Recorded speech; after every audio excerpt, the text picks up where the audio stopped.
Hi everyone, I'm Jenna, and today I'm going to be doing a review of City of Thieves by David Benioff, which I believe is how I pronounce his name. And fun fact, David Benioff is the lead writer in the HBO Game of Thrones series. Once I knew that, I knew I had to pick up this book and read it, and I'm so glad I did because this book was great.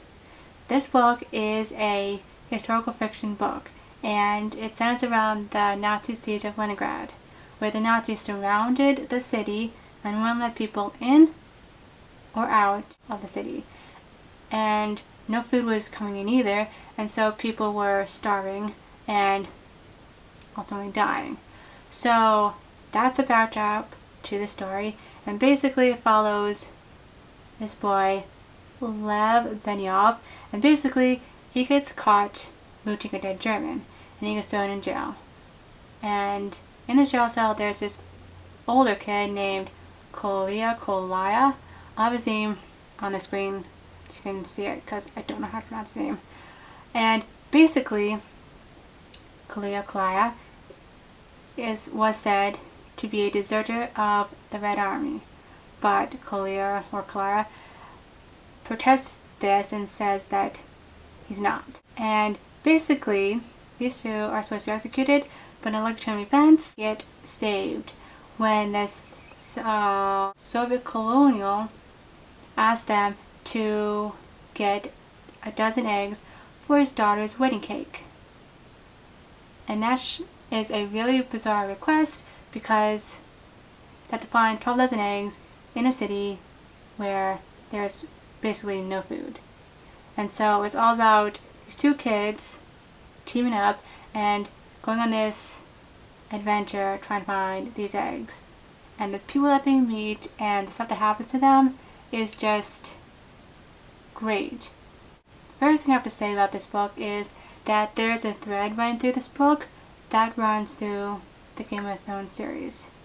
Now, it shouldn't be surprising because, hello, the author of this book is a writer on the Game of Thrones series, and so to have it be in here shouldn't surprise me, but it kind of did, and that is sex.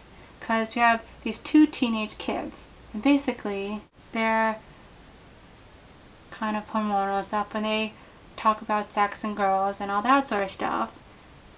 And you think it wouldn't work for a brutal wartime story, but it does work, and I really kind of sort of like that aspect of it because it made the kids like real teenage kids. I also liked the relationship between Lev and Kolaya, and basically at first they are strangers to each other, which is to be expected, and then it goes into them becoming like almost like brothers, and I loved that. I love that Kolaya becomes like this protector of Lev, and I also like that he talked to him about girls like an older brother would, and I just found the relationship to be like so great. So in conclusion, I would give this book and I would highly recommend this book if you want to get into historical fiction, because this book is under 300 pages and it doesn't really, I guess, heavily focus on the historical part of it, and you just have this bizarre thread running through this book of these two kids trying to find eggs, and it just keeps you wanting to turn the page and find out how they're going to find these eggs in a time when it's virtually impossible to find any food, let alone eggs.